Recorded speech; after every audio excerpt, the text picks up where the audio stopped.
So today we are going to talk about autoimmunity.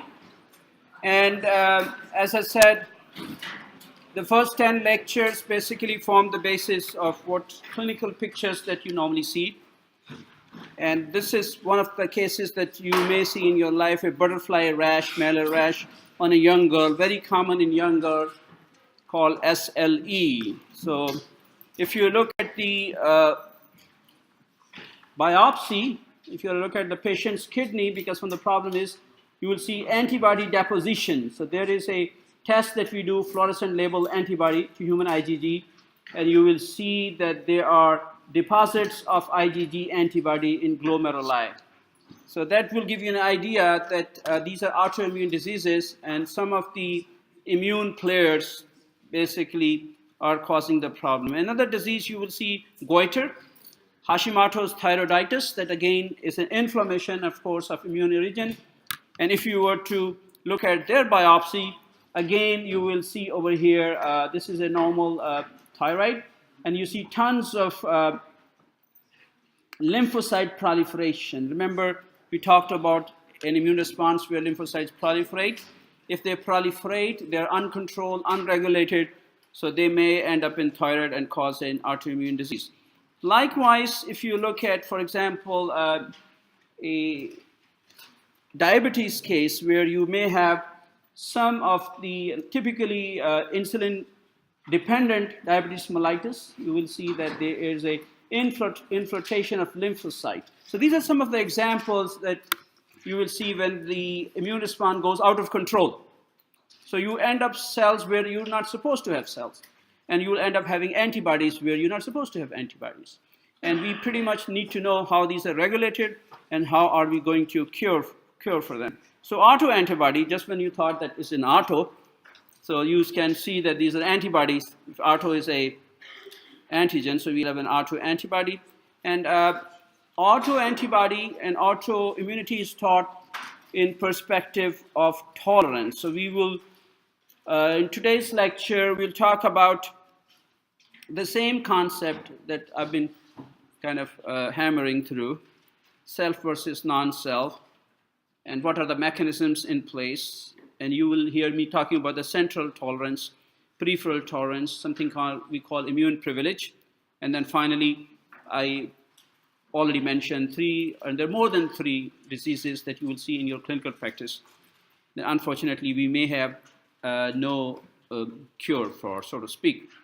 So we pretty much know that there are always chances that your body generates self-antigens or something we call autoantigens. So there has to be check and balances between our innate and adaptive immunity. And there were quite a few experiments.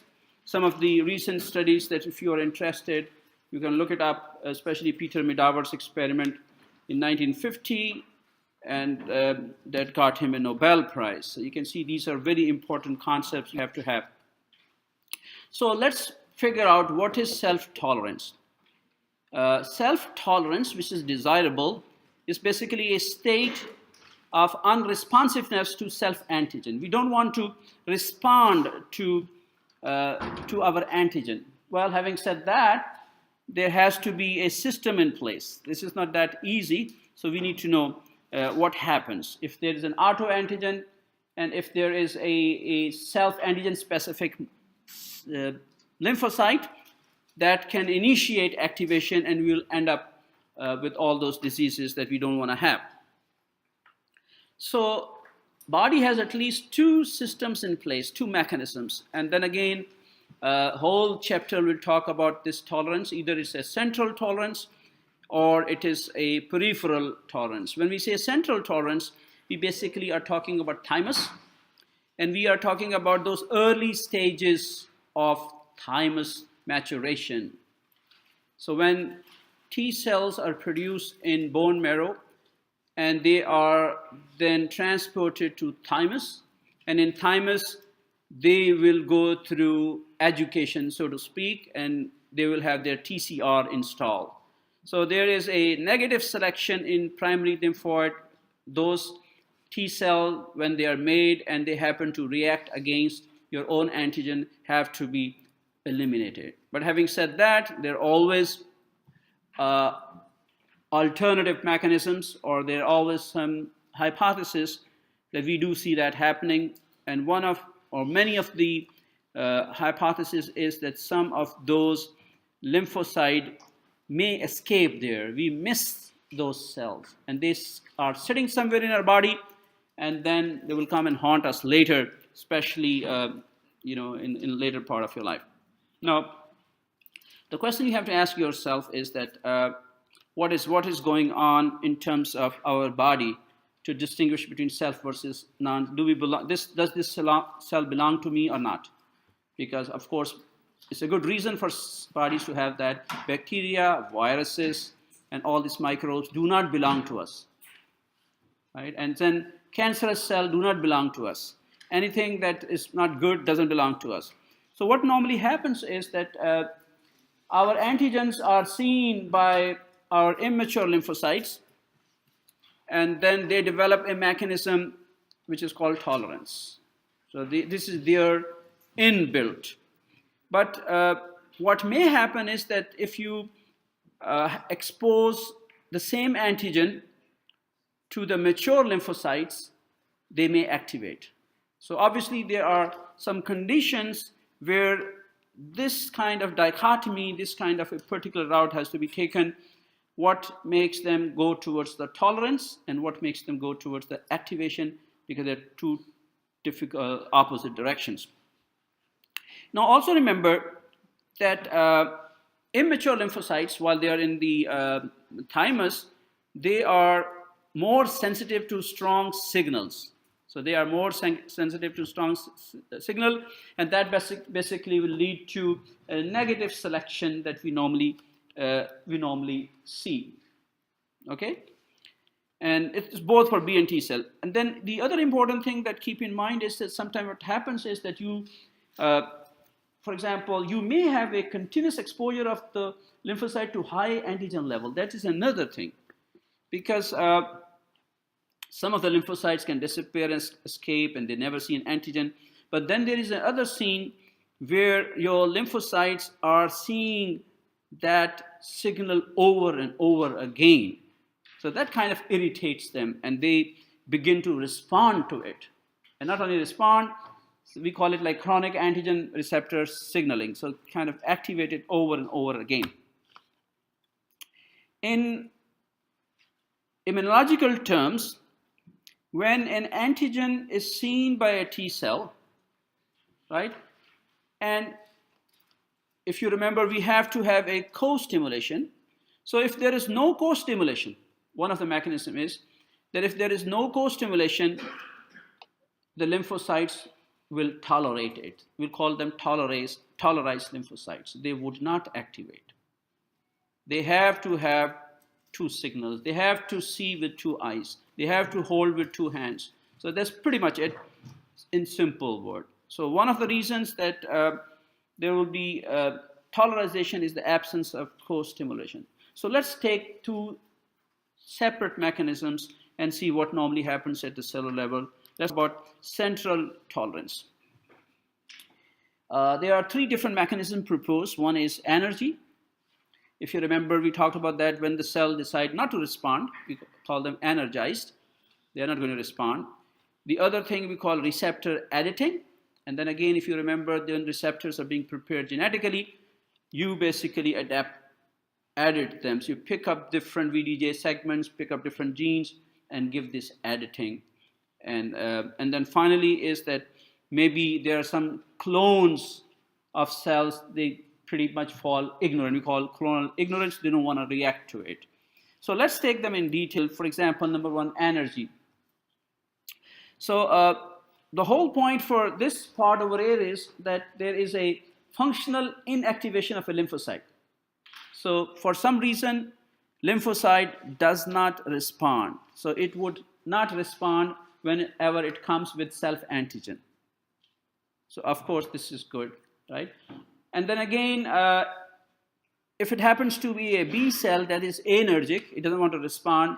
So obviously, if it's not going to respond, it would not communicate, and there will be no antibody formation. And there will be a growth arrest of at the developmental stage. So all these cells go through developmental stage. If it happens for T cells, for example, if the T cells don't want to respond, so of course they would not proliferate, they will not produce cytokines, and there will be no TCR signaling. And then again, in this case, many of them will be eliminated by negative selection. So these are like simple explanations that we have for one of the first mechanism for central tolerance. The second thing is receptor editing. And again, you will see me talking about B and T cells at the same time. This happens to be the major mechanism in the B cell. Remember, when we talked about antibody formation, we talked about this receptor gene rearrangement. So B cells will always rearrange the receptor genes because they have a choice from V, D, J segment. So they're always a rearrangement. And then if you remember, we talked about recombinase, which was one of the enzymes there that will help the body to pick up and cut and paste. So that's in RAG1 and RAG2. And that also have a role to play in terms of re-expression that you normally see. When it comes to T cell, TCR, and if you remember this morning when we talked about TCR hypervariable segment right in the beginning, in the middle of part, so there is a locus rearrangement that basically occurs continuously on both chromosomes until positively selected. So again, you have to understand what is the difference between a positive selection and a negative selection. In both ways, it helps us to provide tolerance to our self-antigen. And this is a little bit different for B and T cell. Now, for the third part, in which if we do, let's say by chance, by mutation, if we happen to have autoreactive B and T cell, so we want to eliminate them. So that's again simple deletion. So just you make a mistake, you delete it. So that basically happens by apoptosis. It's not that we don't have the ability to make mistake. We make mistake. We make those B and T cells that may recognize our body as foreign. So what do we do then? We delete them. And the process of deletion of these autoreactive cell is apoptosis. And you can see if it happens at central level, which is a dominant mechanism, we have negative selection for autoreactive T cell and thymus. So we'll pick up all those cells and just let them die. The other important thing is if those autoreactive lymphocytes have, let's say, escaped for some reason, that tolerant, so there has to be a mechanism to not allow them to attach to your own self.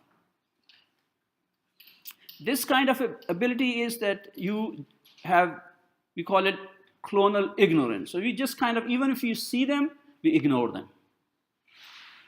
Let's say for some reason they've been made, they've been eliminated, and you don't want to respond to them. So body uses something we call clonal ignorance, whereby we deal with those cells which were not negatively eliminated over here in thymus as a central deletion, and now they are in periphery. So what happens is that they will have weak affinity and low concentration for self-antigens. So number one, remember they need to attach to those cells, so they will not really attach tightly, that they will cause problems. So it's a weak affinity.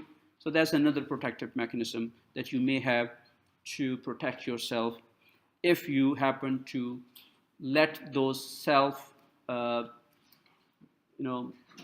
autoreactive B and T cell in your system. Now, that was one protective mechanism. Let's say everything's okay. Most of us, hopefully, will have that process going or already went through. But let's say if there are occasional times when there are autoreactive B and T cell and they are in circulation. And most of the time we see that activity in B cell. So we call it autoreactivity in B cell, and that may occur by a somatic mutation. If you remember, like any genetics, So there's an ability for when the antibodies are picked, gene rearrangement, 1 in million or 1 in 10 million. There may be a lower incidence for that, but there always are chances for mutation. That's why we do see autoimmune diseases. If it's a class of 100, I'm not going to ask you, but well, the incidence will be very low. Right? If, for example, some of the diseases like sickle cell anemia is like 1 in 400 in African American population. It's very high, sickle cell anemia, right? But otherwise, you have to set loads and loads of people to, so incidence is low. That's the good news. Okay, now if we talk of peripheral tolerance as well, again, one of the things is common, Anergy. And remember, this is just a word. I'm just telling you that cells do not activate, right? But I'm not going in detail what are the mechanisms. So if you are interested, of course, there will be tons of research going on, papers going on, what will make the T cell not to respond. We know for sure they don't respond. We precisely may not know the details for that. The other important thing is that something we call FAS. We call it FAS-mediated activation-induced cell death. FAS basically is a tag. It's just like, you know, you just, in your offices, you put just throw it in the garbage or just kill it. So that kind of a tag, you know, you have to put that it needs to be garbage, it needs to be discarded, it needs to be, so that is a tag that cell is attached with. So all those killer cell will come and they identify that, oh, we see that tag, they are FAS. So we call it FAS-mediated activation-induced cell death. So there are different mechanisms for cells to die, right? Because by the end of the day, bacteria, viruses, or cell, we want them to die. We should differentiate by, by a tag that would differentiate that we don't kill ourselves and only kill the intruders. The third important thing, if you remember when we talked about the control of T cell activation, I told you there are important cells we call Tregs. So Tregs are also recently being considered as one of very important players to manifest peripheral tolerance. So keep in mind that if we are treating autoimmune disease disorders, we are working on all these prospective mechanisms, and we are either, let's say, for induction of Treg cells. So we may be preparing Tregs and use Tregs as a treatment module for those particular autoimmune disorders. Now, let's see number one in a figure, and this is a legend of the figure. I just told you earlier, based upon your previous information, that as a rule, lack of co-stimulation will energize B cell. So this means if there's no co-stimulation, they would not kick in. So you have to have two signals, right? Now, in this case, let's go to the picture. Maybe it will give you a better idea. So both of you who are visual. So you can see from here that what is it that called B cell Anergy. So B cell needs to talk to T cell. We already talked about that in the previous figures. B cell is an antigen presenting cell. It has a first signal. It picks up the information from bacteria, sends a signal in, right? And then talks to a T cell, presents a part of it. And by the end of the day, you want this B cell to produce antibodies. That's a normal immune response, right? So in order for B cells to make an antibody against this bacteria, they have to have this interaction between CD40 and CD40L. This was one of the important co-stimulatory molecules I mentioned this morning. Now you know where is it coming from. So that is considered as a second signal. So if both of the signals are there, you have one provided by this antigen binding and cross-linking of the BCR, the cross-linking over here. And the second is provided by the interaction of CD40 on the T ligand on the T cell. So what will happen is B cell will activate and they will produce antibody. Okay. Now in other scenario, if you look at, for example, B, if there is no second signal, you just have a first signal, there is no second signal, right? So what will happen? B cells will decide Anergy, they would not respond. So the upshot of that is that we figured out that in order for normal immune response, you have to have a second co-stimulatory signal, right? And now it may look very simple to you, but once we talk of some of the drugs that they are there, you will see that they are going to either bind, block, and do whatever they need to do. In second part, as I said over here, again, you will see that there's a dendritic cell, and it needs to talk to a T cell, and first signal is there. Second signal in this case is B7 to CD28, one of those important co-stimulatory molecules that I said that I will test you for, so you should know that they actually are the proper binding site. So B7 talks to CD24, it is a second signal, and the T cell gets activated, it produces cytokines like IL-2, right? Now, what may happen is that in this case, again, there is a tissue cell, so this is your own cell, and it has a MSC class 2, right? And the T cell will come, and with this interaction, it can get activated and may cause problem, but since there is no co-stimulatory second signal, so T cell will energize. So this means that T cell would not go after your own tissue cell. So that's basically a mechanism whereby your tolerance is produced. And why we are talking about tolerance? Because if you lose tolerance, you have a disease called autoimmunity, autoimmune disease. Now remember, I just told you about the FAS. And FAS basically is, we call it death domain. So this pretty much a sequence of events, very long chain of events. We call them caspase cascade, and ultimately it leads to death. So if you look in a pictorial view, so what you normally see is that one of the cells is expressing the FAS ligand. Now remember, there are some things that I'm not going in detail. What causes that FAS ligand to be expressed? What are the mechanisms? I'm not going in that detail. What I'm just telling you is that once that FAS ligand is expressed, right, then T cells basically will come because they have a corresponding domain for that. So they have a death domain. So they are prepared for that. We call FADD. So FADD basically talks to FAS and then basically will kill the cell. So it's very precise. And then again, when it comes to killing the cell, things are not easy because body goes to a sequence of events. It's very complicated, as I said earlier. It may, and we of course don't want to overburden you to know what those enzymes are there, what those proteins are there. But eventually, as we move along, you will figure out that that's where your drugs are acting. So there are drugs right now in the market, caspase-1, caspase-2, so on and so forth. But what they are doing it, and they are working over here.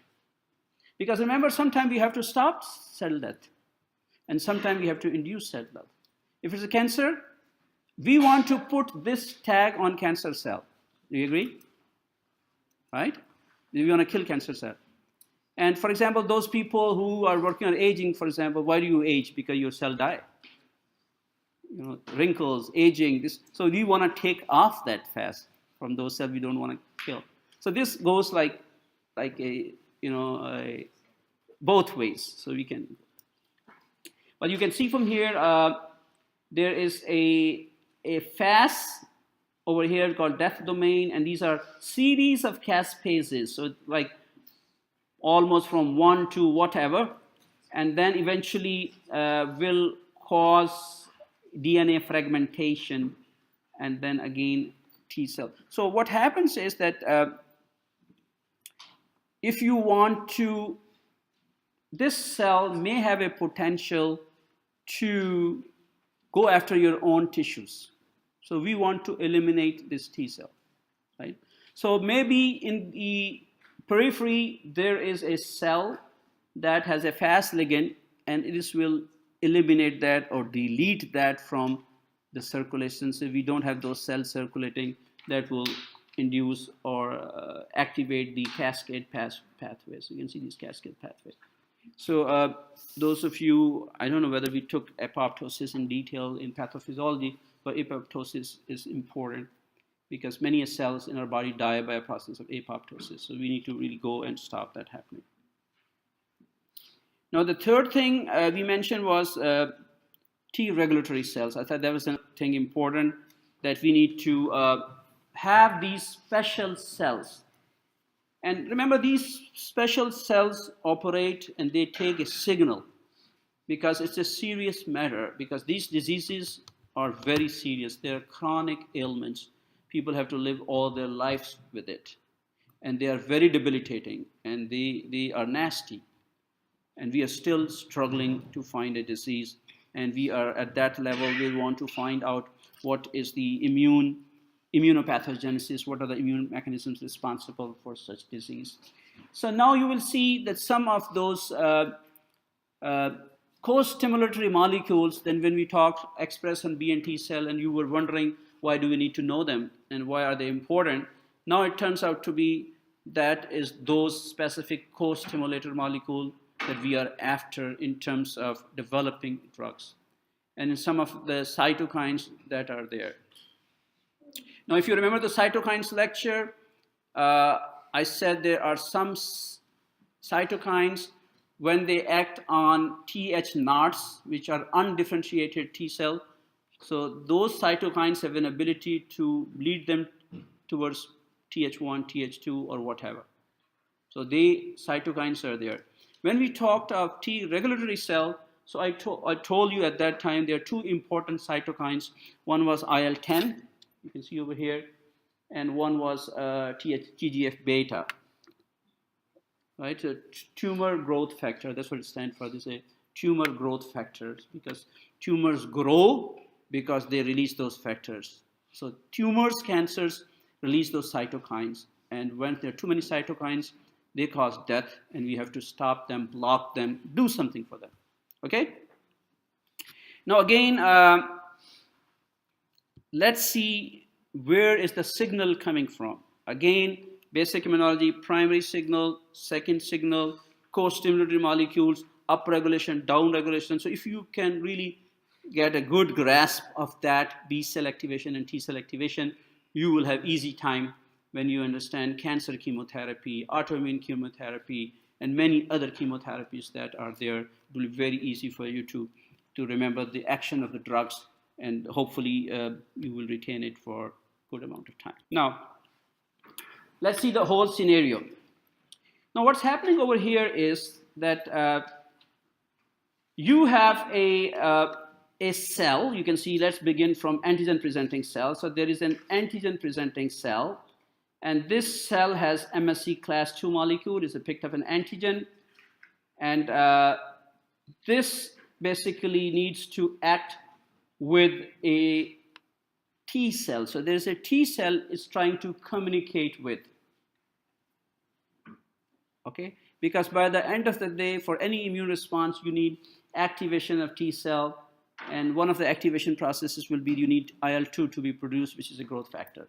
So what happens is that this antigen-presenting cell has co-stimulatory molecule, which is B7. This is the other name for CD86, CD80, and 86 are B7 molecules. So if you look at your original book, it will say that, B7, right? Normally, they should react with CD28. And you can mark it down. I'm pretty sure it's going to be the question.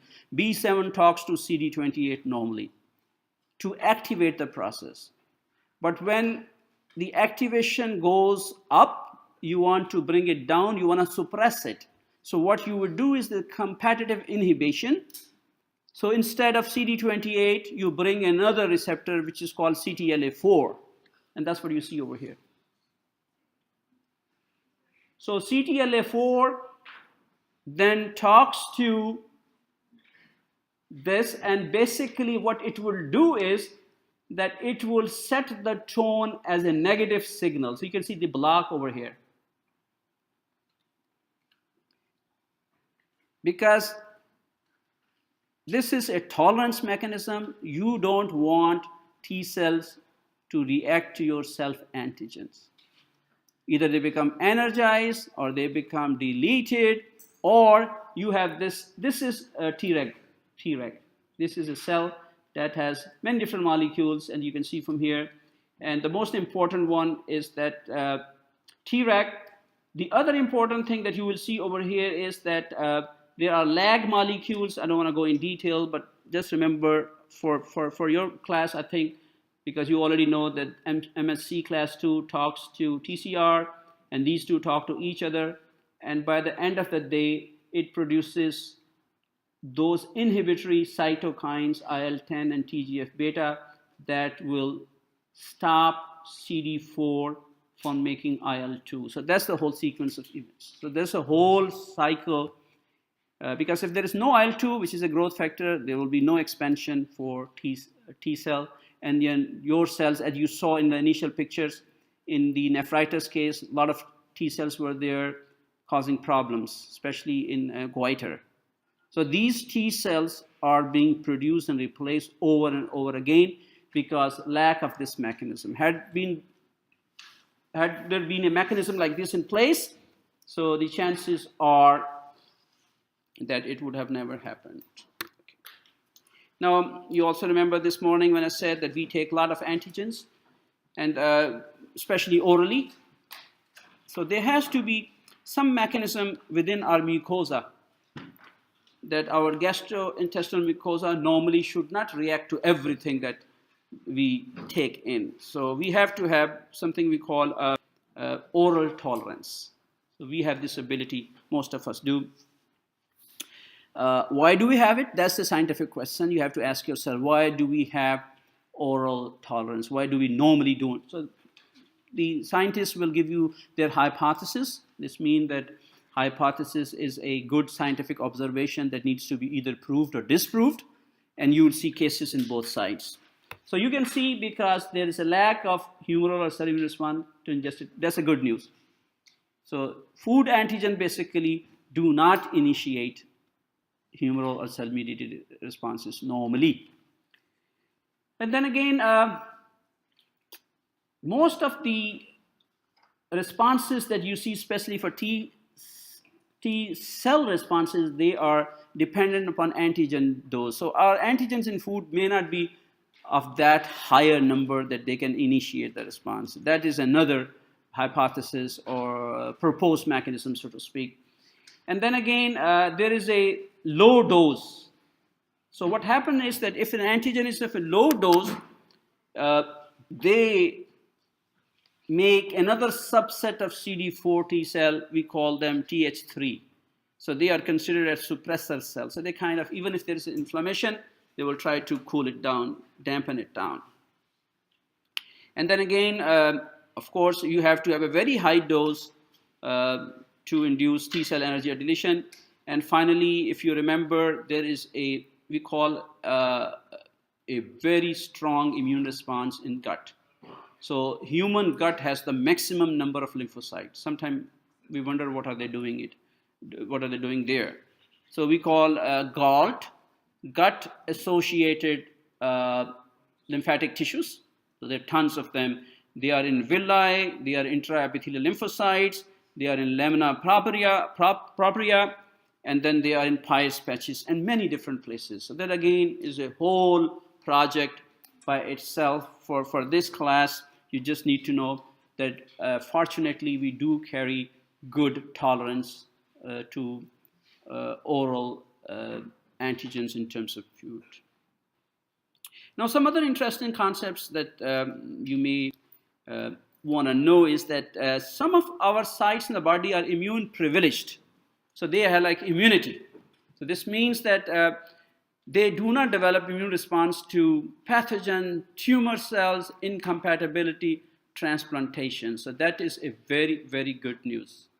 And no wonder maybe it's a homeostatic mechanism, because you can see at least, I would say, 3 of them are related to the offspring production. So there's maybe a human conservation thing that body has made sure that the reproduction takes place. Because if the reproduction thing would have gone under, if you put that under an immune response, then there will be a lot of problems there. So they have made sure that testes, ovaries, and placenta, they are taken care of most of the time.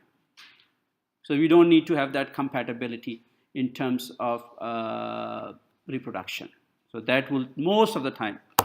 Then again, eye and brain are also known not to have, so we call them as immune privileged sites. So this means normally these would not act as an antigen, and there should not be they should not provoke. But at the same time, this will also give us an insight as to what is happening there, because as a scientist, that's not enough for us to know why they are immune privileged. We want to know why. And the reason is, if we know why, then we can use the same tools somewhere else, like protecting yourself from autoimmune diseases, protecting or finding a cure for diabetes, so on and so forth. So that's the subject of study, and of course wisely. So we need to find out what are the mechanisms, and we have a lot of, so whenever there's a good scientific question, based upon the data, you have to come up with a hypothesis. You have to come up with a logical reasoning, do experiment, prove or disprove it. That's what it goes in terms of that. Now let's see, what do we have? Well, we think that the reason that we don't have immune response, because they are protected, they don't have lymphatic drainage. That's another thing we are thinking. So the antigens from testes, ovaries, and other places, placenta, are not broken apart and presented to the immune response to test. So that's one of the, and the other thing is they're all protected by barrier. So there's a blood-brain barrier in the, in the brain. There's a blood testicular barrier to protect. So these sperms, eggs are highly protected, and of course for a good reason. The other thing we found out, and that's where most of the research goes on, that they happen to have those cytokines which are immunosuppressive. Remember when I say pro-inflammatory cytokine, this means increased inflammation, increased response, like immune response. But then you have immunosuppressives like steroids. So like steroids, we have this IL-10, TGF beta, and expression of FAS-FASL. So these are some of the things that we are learning from that, and we're doing some experiments and figuring out that these basically are some of the mechanisms that we can try, especially for these two players over here that are secreted by the cells, and they stop that activation. Now, just very briefly, I'm going to give you an overview. Hopefully, we'll take it later. Link between autoimmunity and disease. Number one, we do think there is a genetic susceptibility. That's what we think, right? And good reason for that. So if you have a DR3, you may be predisposed to such and such disease. If you're DR4, remember this HLA locus. So if you go and go for your gene testing, and many people do, and many times it comes in the news that such and such people, celebrities, they want to find out if there is a higher incidence of breast cancer in their family. So if there is an incidence, then they can probably advise as to what to do, what not to do.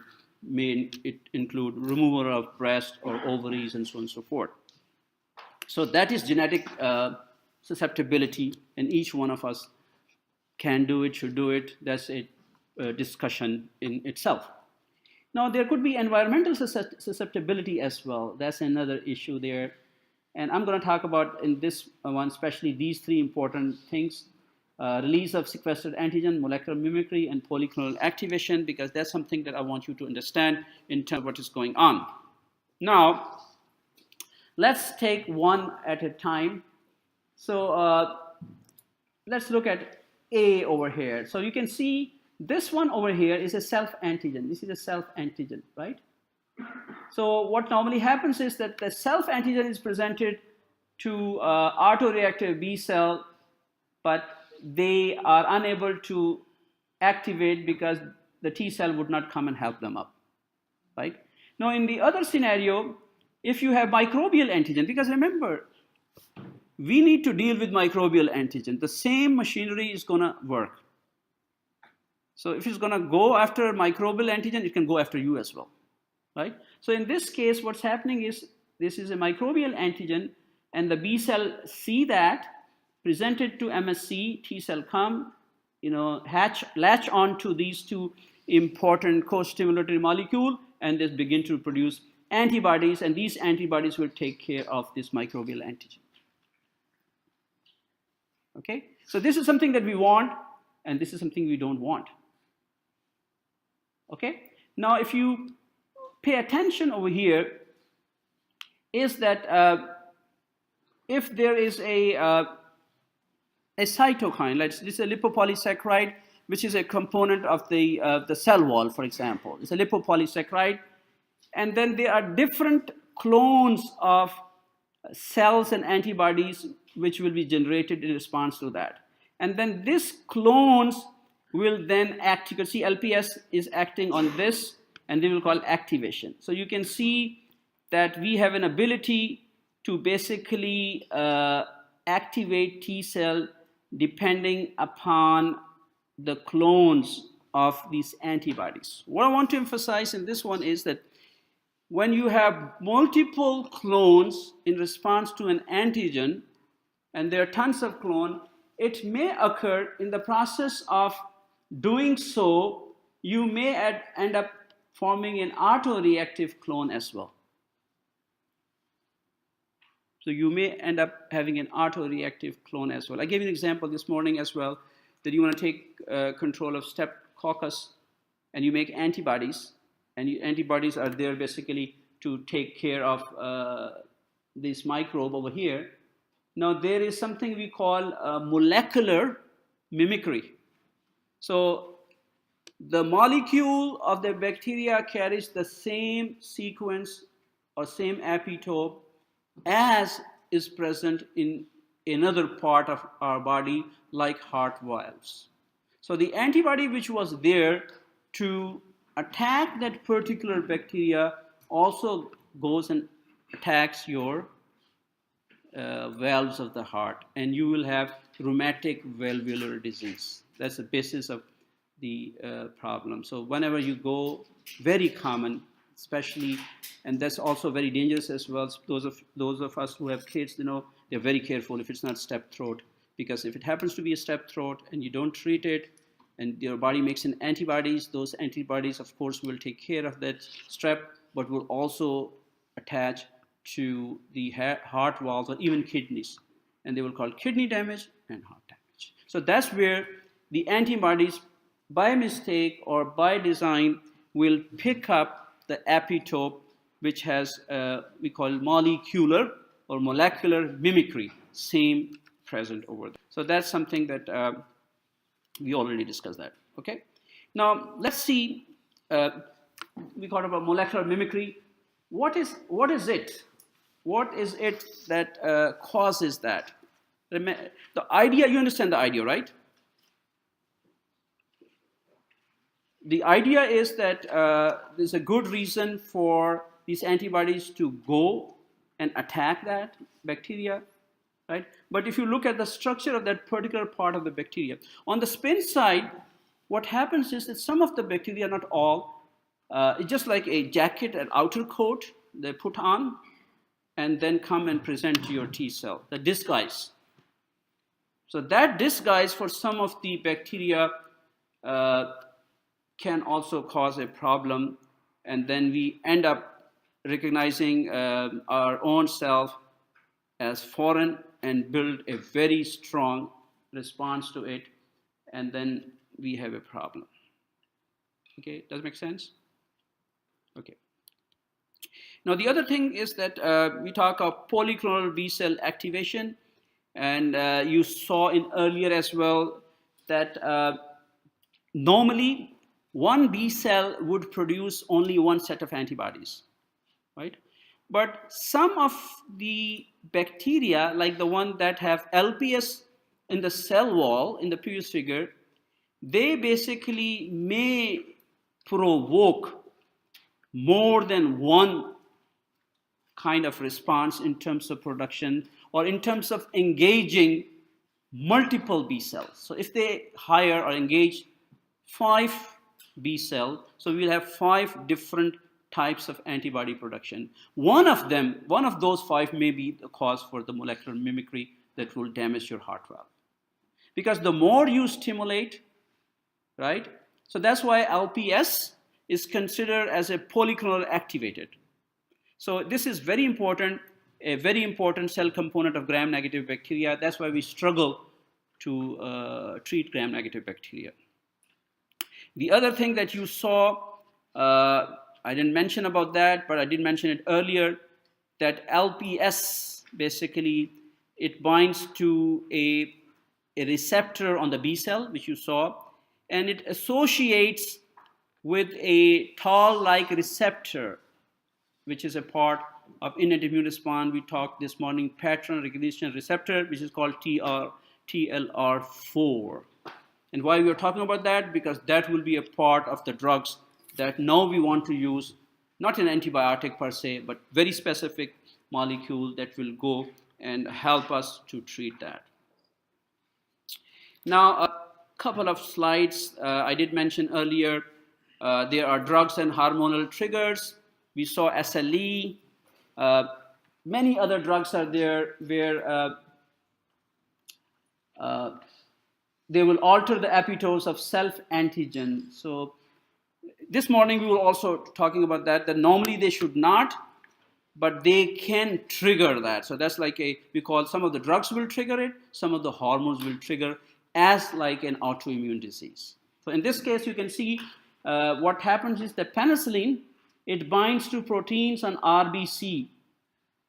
So penicillin will pick up some of the proteins expressed on RBC and then kill them. So once you give penicillin, you may lose your RBC. You end up having drug-induced hemolytic anemia. So that's caused that. And then again, some other drugs like alpha-methyl dopa, they also cause anemia. Chlorpromazine, hydralazine. So you can see tons of drugs are there which may produce anti-nuclear antibodies. And good thing is that they are being produced. But many times they make mistake, and that's not of a big damage. Friendly fire will take care of it, right? The only thing that you want to do is that if you have a lot of reactivity for these drugs like penicillin, methyl dopa, procainamide, chlorpromazine, hydralazine. So what is happening is that they are generating anti-nuclear antibodies because of the structure. So what you need to do is that if everything is in control, what you would do is that just discontinue the drug, and that should take care of that. Now, this is an example of a activation of a DNA-specific B cell via TLR signaling. So you can see that there is a DNA. So there is a DNA over here, and your cell will recognize that, and then it will produce an antibody. So it's the antibody against this DNA. So the whole idea is that once that particular endosome is taken in, it will generate the activation signal, and you will make a double-stranded DNA. So normally DNA would not cause a response, but you can develop autoantibodies against your DNA, and that happens when everything is kind of endocytosed in. So this basically is some of the mechanisms, especially when your cells, especially activated DNA, they begin to secrete antibodies that will target your DNA. And I think we discussed earlier as well. I'll just take a minute or two to give you an example. And this is especially myasthenia gravis. And you have, what is happening is that you have made a anti-acetylcholine receptor antibody. So your body sees your own acetylcholine receptor as foreign, and you make antibodies to it. So you fill in the site, you block the site, and then acetylcholine will not act, and then you will have a disease called myasthenia gravis. Or what may happen is that you have a thyroid follicle and it has those receptors. So these receptors are taken as foreign by your body, and you develop an anti-TSH receptor antibody. So what will happen is that instead of TSH binding to TSH receptor, there's going to be competitive inhibition, or this antibody will bind, and then it will kind of start kicking in thyroid hormone, and that's the basis of Graves' disease. And this is very common. So you can see the whole idea is your receptors are protein. Any structure that your cells see as a foreign, they will react to it and they will make antibodies. And these antibodies will go to bind them. They can either inhibit them, stimulate them, block them, and do whatever. And then this normal function is lost, and then you will have them. Or at the worst, what they will do is that if you make these antibodies in excess or cells in excess, they will go and sit in those particular areas like thyroid, like kidneys, like your islets, pancreatic islets, and will cause immune inflammation and then compromise the function that they may have. Okay?